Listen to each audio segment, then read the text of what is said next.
दोस्तों, इस कहानी को जरा ध्यान से सुनिएगा क्योंकि ये कहानी आपके जिंदगी भर काम आएगी। बहुत समय पहले की बात है। एक छोटा सा नगर था। उस नगर में एक बहुत ही धनी सेठ रहा करता था। उस धनवान सेठ के पास कहने को सब कुछ था। किसी चीज की कोई कमी नहीं थी। उस धनवान सेठ ने अपने जीवन में बहुत बड़े बड़े मुकाम हासिल किए थे। उसने अपने जीवन में कई सफलताएं प्राप्त की थी। वह जिस नगर में भी व्यापार करने जाता, वहां पर भी उसे सफलता मिलना निश्चित था। वह अपने जीवन में कभी भी हारा नहीं था। उसका व्यापार भी खूब जोरों शोरों से चल रहा था। उसके पिताजी ने उसे ऐसी 4 बातें बता रखी थी जिसका वह नियमित पालन किया करता था और उन्हीं बातों का अनुसरण किया करता था।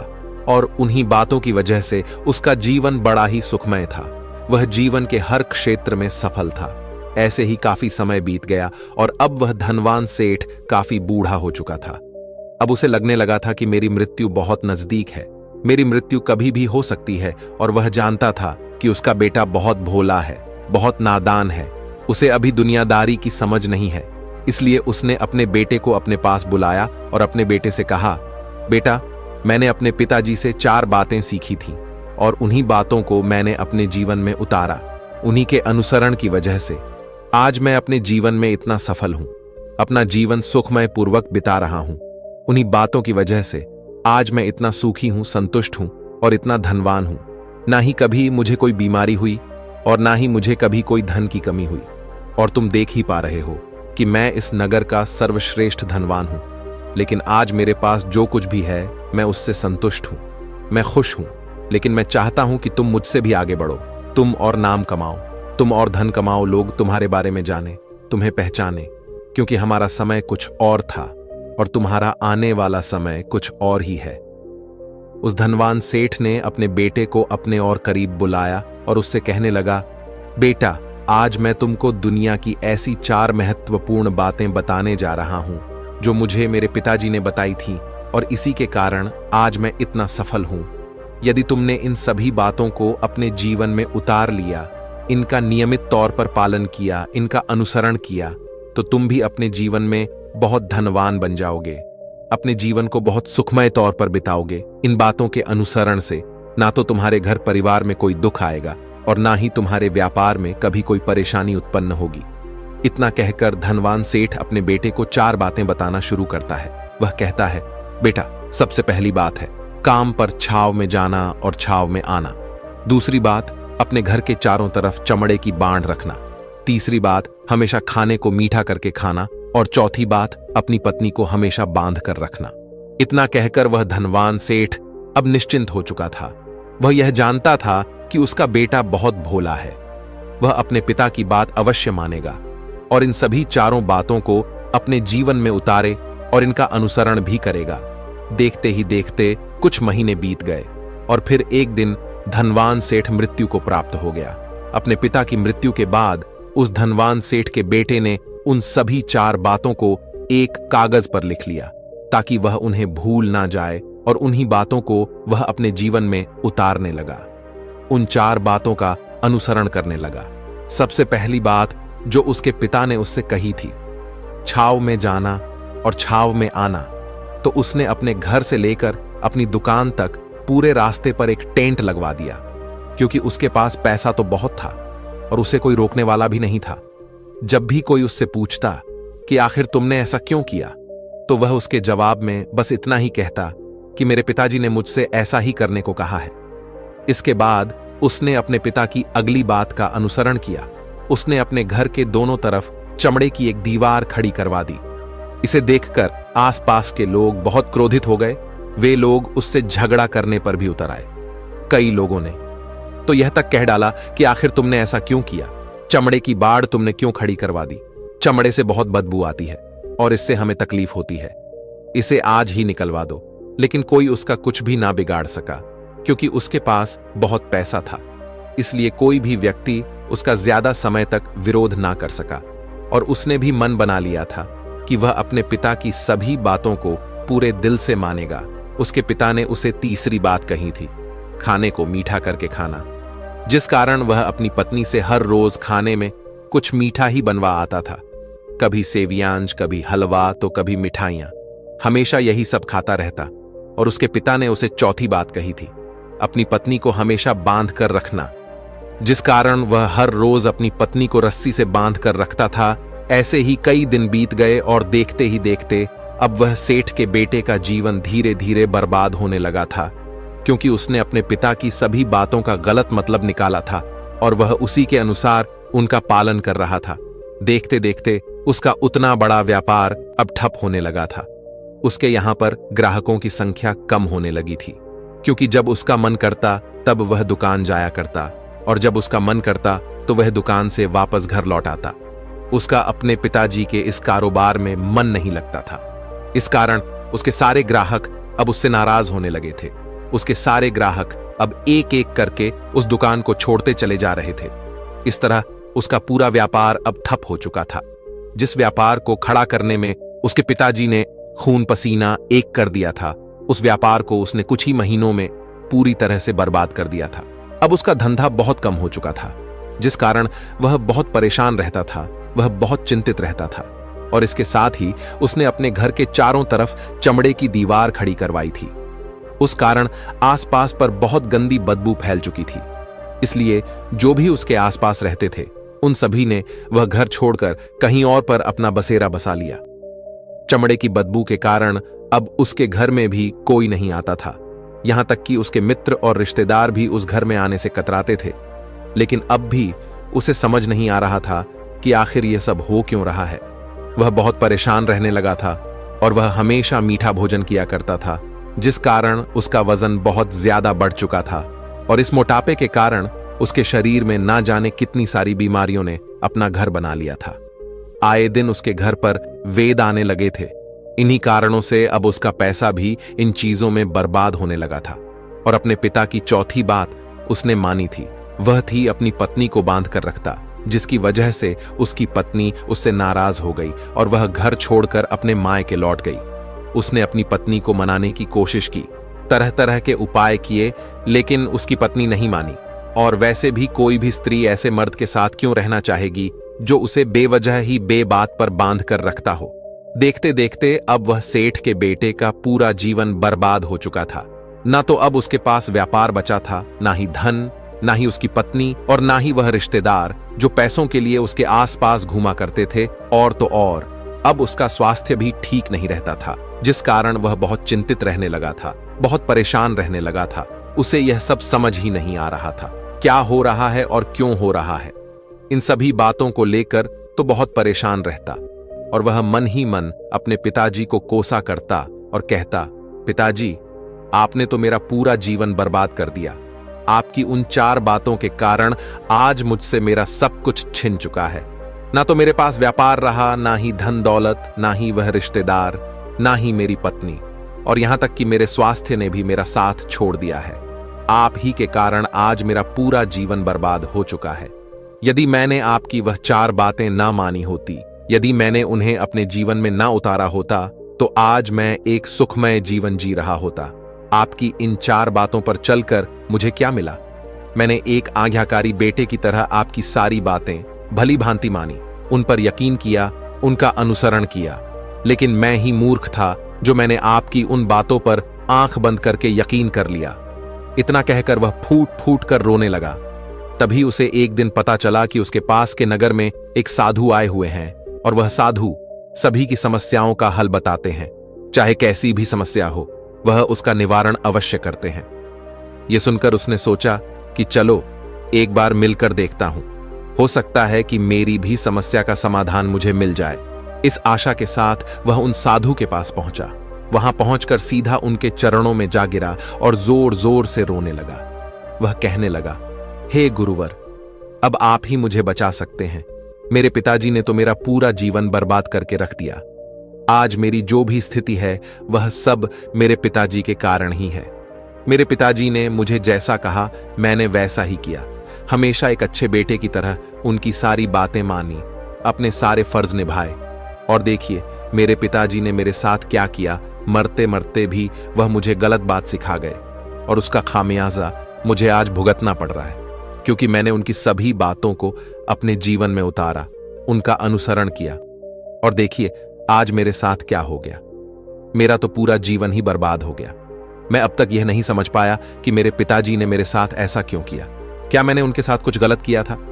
इतना कहकर वह उन साधु के सामने और भी जोर जोर से रोने लगा। तभी वह साधु महाराज उस सेठ के बेटे से कहते हैं, बेटा चुप हो जाओ, पहले मुझे अपनी सारी बात तो बताओ। आखिर तुम्हारे साथ क्या हुआ है? तुम इस तरह से क्यों रो रहे हो? तुम्हारी इस परेशानी का क्या कारण है? उन साधु के इतना कहने पर उस सेठ के बेटे ने पर्ची उन साधु के हाथ में रख दी जो उसने अपने पिता की मृत्यु के बाद लिख रखी थी, जिसमें उसने अपने पिता की चारों बातें लिखी थीं। उन साधु ने पर्ची ली और उसे पढ़ने लगे, और उन्होंने जैसे ही वह पढ़ा तो वह जोर जोर से हंसने लगे, और वह उस सेठ के बेटे से कहते हैं, तुम कितने बड़े मूर्ख हो। तुम्हारे पिता ने तो तुम्हें दुनिया का सारा ज्ञान दे दिया, लेकिन तुम उसे समझ नहीं पाए, तुम उसका सही तरह से पालन नहीं कर पाए, और कहते हो कि तुम्हारे पिता ने तुम्हें गलत राह दिखाई है, तुमने गलत संदेश दिया है। तुम्हारे पिताजी तो तुम्हारी परीक्षा ले रहे थे कि तुम उनकी बातों को समझ पाते हो या नहीं, तुम उनकी बातों का सही मतलब निकाल पाते हो या नहीं। यदि वह चाहते तो इसका मतलब तुम्हें अच्छी तरह से बता सकते थे, लेकिन वह चाहते थे कि तुम इन बातों का मतलब खुद से जानो, खुद से समझो कि इन बातों का क्या अर्थ है। लेकिन अब तो ऐसा प्रतीत होता है कि मानो तुम्हारी बुद्धि बिल्कुल भ्रष्ट हो चुकी है। तुमसे बड़ा मूर्ख मैंने आज तक नहीं देखा। जिसके पास दुनिया का इतना बड़ा ज्ञान हो, वह भला इतनी बड़ी मूर्खता कैसे कर सकता है? तुम्हारे पास कोई ज्ञान नहीं है, तुमने कोई भी ज्ञान अर्जित ही नहीं किया। अगर तुम इन बातों का सही मतलब समझ चुके होते तो तुम भी अपने जीवन में अपने पिता की तरह ही सफल होते, खुश होते, और तुम्हारा जीवन सुखमय तरह से बीत रहा होता। लेकिन तुम इतने बड़े मूर्ख हो कि तुमने अपने पिता की बातों का गलत मतलब निकाल लिया। उन बातों के मतलब के बारे में तुमने सोचा तक नहीं। उन्होंने जैसा कहा तुमने वैसा करना शुरू कर दिया। यदि तुम्हें उन बातों का अर्थ नहीं पता चल रहा था तो तुम किसी ज्ञानी से मिल सकते थे, तुम उससे उस बात का मतलब निकाल लेते। लेकिन जैसा तुमने अपने पिता की इन बातों को समझा है, इसका मतलब वैसा नहीं है। इस पर वह धनवान सेठ का बेटा कहता है, हे गुरुवर, आप क्या कहना चाहते हैं? क्या मैं अपने पिता की बातों को सही नहीं समझ रहा? और वैसे भी इसमें समझने लायक है क्या? उन्होंने तो सब कुछ साफ साफ ही बताया था और मैंने उन्हें अपने जीवन में उसी तरह से उतार लिया। तो फिर मैंने गलत क्या किया है? इस पर गुरुवर एक बार फिर मुस्कुराने लगे और उस सेठ के बेटे से कहते हैं, बेटा, यह जो बातें लिखी गई हैं, इन बातों के पीछे एक गहरा अर्थ है जिसे तुम समझ नहीं पाए। इसी कारणवश तुमने यह मूर्खता कर दी और इसी कारणवश तुमने अपना पूरा जीवन बर्बाद कर लिया। लेकिन अब भी कुछ नहीं बिगड़ा, अब भी तुम्हारे पास बहुत समय है। यदि तुम चाहो तो अब से मेहनत करके भी तुम अपने जीवन में एक बार फिर से वह खुशहाली, वश, समृद्धि सब कुछ हासिल कर सकते हो। इस पर वह सेठ का बेटा कहता है, ठीक है, कृपया करके मुझे उन चारों बातों का मतलब समझाइए। आखिर उन चार बातों का क्या अर्थ है? इस पर साधु सेठ के बेटे को कहते हैं, तुम्हारे पिताजी ने तुमसे कहा था, काम पर छाव में जाना और छाव में आना। इसका मतलब यह है सूर्य निकलने से पहले ही तुम दुकान पर पहुंच जाना और सूर्यास्त होने के बाद ही तुम वापस घर आना, जिससे तुम्हें दुकान पर अधिक से अधिक समय मिल पाएगा। तुम उस काम को अच्छी तरह समझ पाओगे, उस काम को अच्छी तरह से कर पाओगे, उस काम को बढ़ाने में तुम अपना दिमाग लगा पाओगे और तुम अपने काम में तरक्की कर पाओगे। लेकिन तुमने तो इसका गलत ही मतलब निकाल लिया। तुमने तो अपने घर से लेकर दुकान तक एक ऐसा टेंट लगवा दिया जिससे तुम छाव में आ सको और छाव में जा सको। अब तुम ही बताओ, क्या तुमने अपने पिताजी की इन बातों का सही मतलब समझा था? यह सुनकर वह सेठ का बेटा जोर जोर से रोने लगा और कहने लगा, हे गुरुवर, मेरी ही गलती थी। मैंने अपने पिता की इन बातों का गलत मतलब निकाला और इसी कारण वश आज मैं पूरी तरह से बर्बाद हो चुका हूं। मैं ही सबसे बड़ा मूर्ख था। मेरे पिताजी ने तो मुझे इतना महत्वपूर्ण ज्ञान दिया, लेकिन मैं उस हीरे को पत्थर समझ बैठा। आगे वह सेठ का बेटा उन गुरुवर से कहता है कि गुरुवर, दूसरी बात क्या है, उसका अर्थ क्या है? आगे गुरुवर दूसरी बात का अर्थ समझाते हुए कहते हैं, चमड़े की बाड़ करवाना, इसका अर्थ यह है कि तुम अपने घर में कुत्ता या बिल्ली पालना। जब तुम अपने घर में कुत्ता बिल्ली पाल लोगे तो यह तुम्हारे घर की चारों ओर से रक्षा करेगा, जिससे तुम्हारी धन दौलत पूरी तरह से सुरक्षित रहेगी और तुम बेफिक्र होकर दुकान पर मन लगा सकोगे, बेफिक्र होकर दुकान के कामों को समझ सकोगे और तरक्की कर पाओगे। और तो और तुम्हारे मन में कभी यह भी डर नहीं होगा कि कहीं कोई चोर आकर मेरी संपत्ति न चुरा ले। चमड़े की बाढ़ करवाने का असली मतलब यह है, लेकिन तुमने तो चमड़े की बाढ़ करवाने का मतलब कुछ और ही निकाल दिया। तुमने तो अपने घर की 2 दीवारों को ही चमड़े से पूरी तरह से भरवा दिया, जिस कारण आसपास गंदी बदबू फैल गई। तुम्हारे आसपास के पड़ोसी भी अपना घर छोड़कर कहीं और चले गए। यहां तक कि तुम्हारे मित्र, तुम्हारे सगे संबंधी भी उस बदबू के कारण तुम्हारे घर पर आने से कतराने लगे। और अब हालत यह हो चुकी है कि ना तो तुम्हारे घर पर कोई आता है और ना ही कोई जाता है, और इसी कारणवश लोग तुम्हें नापसंद करने लगे। और तुम्हारी बर्बादी का यह भी कारण है। आगे सेठ का बेटा कहता है, हे गुरुवर, यह सब तो ठीक है, लेकिन यह खाने को मीठा करके खाना, इसका क्या मैंने इसका भी अर्थ गलत निकाला है क्या? मैंने तो अपने पिता की बातों के कहे अनुसार ही हर रोज मीठा खाया, और आज देखिए मेरा शरीर कितना वजनदार हो चुका है, जिस कारण मुझे अनेक प्रकार की बीमारियों ने घेर रखा है। क्या मैं इस बात को भी गलत समझ रहा था? इस पर वह साधु उस सेठ के बेटे से कहते हैं, हाँ, तुमने इस बात का भी गलत मतलब ही निकाला है। मीठा करके खाने का अर्थ यह है कि जब भी तुम्हें भूख तेजी से लगे तभी तुम्हें भोजन करना है, ना उसके पहले और ना उसके बाद। अन्यथा यदि तुम्हें भूख ना लगी होगी और तुम्हें भोजन मिल जाए तो तुम उस भोजन की कभी कदर नहीं करोगे। वह रोटी तुम्हें कभी मीठी नहीं लगेगी, फिर चाहे वह भोजन कितना भी स्वादिष्ट क्यों ना हो, चाहे भोजन कितना भी लाजवाब क्यों ना हो, तुम उसकी कदर कभी नहीं कर पाओगे, तुम उसका सम्मान कभी नहीं कर पाओगे। किंतु जब एक व्यक्ति को जोरों की भूख लगी होती है तो उसके सामने यदि तुम सूखी रोटी भी रख दो तो भी वह उसके लिए किसी पंचमेल से कम नहीं है। वह उसे प्रेम पूर्वक खाता है, उसका आदर करता है, उसका सम्मान करता है, और वह रोटी उसे मीठी लगती है। इसीलिए तुम्हारे पिताजी ने यह कहा था कि भोजन मीठा करके खाना, जिससे तुम्हारा स्वास्थ्य भी अच्छा रहेगा। क्योंकि जब एक व्यक्ति को भूख लगी होती है और उस समय पर जब वह भोजन करता है तो वह उसके लिए एक अमृत समान होता है, और वहीं पर जब किसी व्यक्ति को भूख ना लगी हो और ऐसे समय पर वह भोजन करता है तो वह उसके लिए विष समान है, वह उसे बहुत नुकसान पहुंचा सकता है। लेकिन तुमने तो इसका भी गलत मतलब निकाला था। तुम हर रोज मीठा खाने लगे, जिस कारण तुम्हारा वजन बढ़ने लगा, और इसी कारणवश तुम्हारे शरीर में अनेक रोग ने अपना घर बना लिया और यह तुम्हें मृत्यु के करीब ले जा रहा था। इसलिए आज से जब भी तुम्हें जोरों की भूख लगे तभी भोजन करना तुम्हारे लिए अत्यधिक फायदेमंद होगा और तुम्हारे शरीर को हमेशा निरोगी बनाने में तुम्हारी मदद करेगा। और जब भी तब भोजन की आवश्यकता ना हो, तुम्हें भूख ना लगी हो, ऐसे समय पर भोजन कभी ना करना। यह तुम्हारे लिए बहुत नुकसानदायक साबित होगा, और यही तुम्हारी तीसरी गलती थी जिस कारण तुम्हारा पूरा जीवन बर्बाद हो रहा था। आगे सेठ का बेटा कहता है, चौथी बात तो बिल्कुल साफ लिखी गई है, अपनी पत्नी को हमेशा बांध कर रखना। तो इसका अर्थ भी कुछ और है क्या? मैंने इसका भी गलत मतलब निकाला है। इस पर साधु कहते हैं, हाँ बेटा, अपनी पत्नी को बांध कर रखने का अर्थ यह नहीं है कि तुम रोज रस्सी से बांध कर रखो, बल्कि इसका अर्थ तो यह है कि जब भी तुम दोनों के बीच में कोई आपसी मतभेद हो जाए, कुछ नोक झोंक हो जाए, तो तुम अपनी पत्नी पर हाथ मत छोड़ना।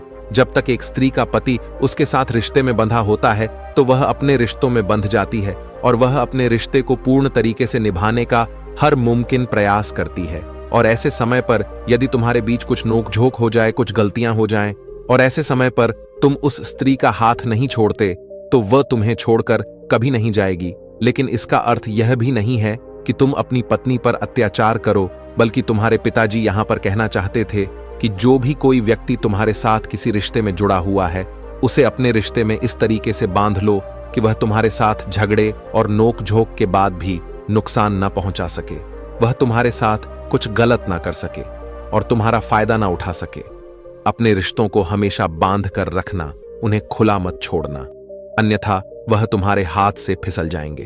और हम में से अधिकांश लोग अपने जीवन में यही गलतियां करते हैं और अपने नए रिश्तों को कभी समय नहीं देते, जिस कारण उनका रिश्ता उतना मजबूत नहीं हो पाता और इसी कारणवश वह अपने रिश्ते से हाथ धो बैठते हैं। और यही गलती तुमने भी की। तुमने तो अपनी पत्नी को बांध कर रखा था, तो भला वह तुम्हें कैसे माफ कर सकती है? और यही कारण है कि वह तुम्हें छोड़कर चली गई। तुमने जो अपनी पत्नी के साथ किया वह माफी के लायक नहीं है, लेकिन तुम्हें अपनी पत्नी से माफी मांगनी चाहिए क्योंकि तुमने गलत किया है। इसलिए जाओ और अपनी पत्नी से माफी मांगो, उसे वापस घर लाओ। और यही वह 4 बातें थीं जो तुम्हें तुम्हारे पिता ने समझाने का प्रयास किया था, लेकिन तुमने इन सभी बातों का गलत मतलब निकाला और इसी कारणवश तुम पूरी तरह से बर्बाद हो गए। किंतु अभी भी तुम्हारे पास बहुत समय है। यदि तुम इन सभी बातों का सही से अनुसरण करते हो तो तुम अपने जीवन में एक बार फिर से वह सब कुछ हासिल कर सकते हो जो तुमने खोया है। ये सारी बातें हमारे जीवन की पूरी परेशानियों का समाधान है। तुम किसी भी तरह से इनको देख सकते हो। यदि तुम कामयाब होना चाहते हो तो तुम्हें मेहनत करनी ही होगी। सूर्य निकलने से पहले तुम्हें अपने घर से निकलना होगा और हमेशा सूर्य के ढलने के बाद ही तुम्हें घर वापस लौटना होगा, ताकि धन दौलत को कोई तुमसे छीन ना ले। तुम्हें अपने रिश्तों को कुछ इस तरीके से बांधना होगा ताकि वह रिश्ते तुम्हें परेशान ना करें, तुम्हें तकलीफ ना पहुंचाए, तुम्हारा फायदा ना उठाए। और हमेशा एक अच्छा और स्वस्थ भोजन करना जब तुम्हें भूख लगी हो, ताकि तुम्हें जो भी सांसें मिली हैं तुम उसे खुशी खुशी जी सको। और अपने रिश्तों को हमेशा बांध कर रखना, उन्हें खुला मत छोड़ना, अन्यथा वह तुम्हारे हाथ से फिसल जाएंगे। और अपने घर में अवश्य ही कुत्ते या बिल्ली को जरूर पालना, ताकि तुम्हारा धन हमेशा सुरक्षित रहे। इन सभी बातों का अपने जीवन में अनुसरण करने के बाद तुम अपने जीवन में सब कुछ एक बार फिर पा सकते हो जो तुमने आज तक खोया है। और हो सकता है कि तुम इससे भी अधिक उन्नति कर पाओ, इससे भी अधिक समृद्धि पा सको, अपने जीवन को खुशहाल और सुखमय बना सके। इतना कहकर वह साधु शांत हो गए और सेठ का बेटा भी अपनी सभी गलतियों को समझ चुका था। उसने उन गुरु को प्रणाम किया और वापस अपने घर लौट गया। उसने उन सभी 4 बातों को अपने जीवन में उतारा, उनका सही सही अनुसरण किया। उसके बाद से उसके जीवन में सकारात्मक प्रभाव दिखने लगे। वह एक बार फिर से अपने व्यापार को खड़ा करने में सफल रहा। वह एक बार फिर से अपनी पत्नी को घर लाने में सफल रहा और देखते ही देखते उसका जीवन सुखमय और आनंदमय हो गया था। तो दोस्तों, मुझे उम्मीद है कि आपको यह आज कहानी पसंद आई होगी और आपने इससे कुछ सीखा होगा। कहानी के बारे में अपने विचार आप हमें नीचे कमेंट बॉक्स में कमेंट करके बता सकते हैं। जाने से पहले वीडियो को लाइक करें और चैनल को सब्सक्राइब जरूर करें। तो चलिए मिलते हैं ऐसी ही कोई नई कहानी। तब तक के लिए अपना ख्याल रखें। धन्यवाद और नमो बुद्धाय।